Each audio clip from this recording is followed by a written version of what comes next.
Il y avait cette semaine une très bonne photo à la une du New York Times. On y voit cette femme avec une pancarte. Ils disent que la place des femmes est à la maison et ils ont raison. 1600 Pennsylvania Avenue, c'est l'adresse de la Maison Blanche.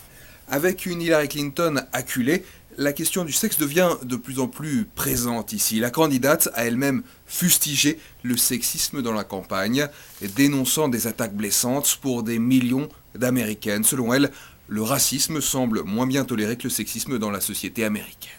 C'est aussi l'avis de nombre d'électrices que j'ai pu rencontrer dans ces différents meetings de campagne. C'est aussi l'avis d'une organisation féministe qui appelle aujourd'hui à ce qu'Hillary Clinton reste dans la campagne jusqu'à ce que chaque voix soit comptée. Enfin, Géraldine Ferraro est aussi venue à la rescousse. Géraldine Ferraro, c'est la seule femme ayant, à ce jour dans l'histoire américaine, concouru sur un ticket présidentiel. C'était en 1984 pour la vice-présidence. Et elle s'est aussi fait connaître récemment en estimant que Barack Obama n'en serait pas là aujourd'hui s'il n'était pas noir, réflexion qui lui a valu de devoir quitter son poste de trésorière de la campagne Clinton.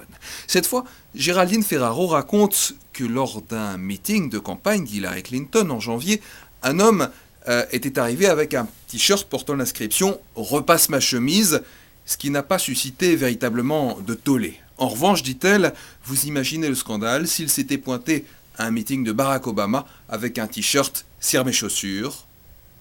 Un point pour les femmes.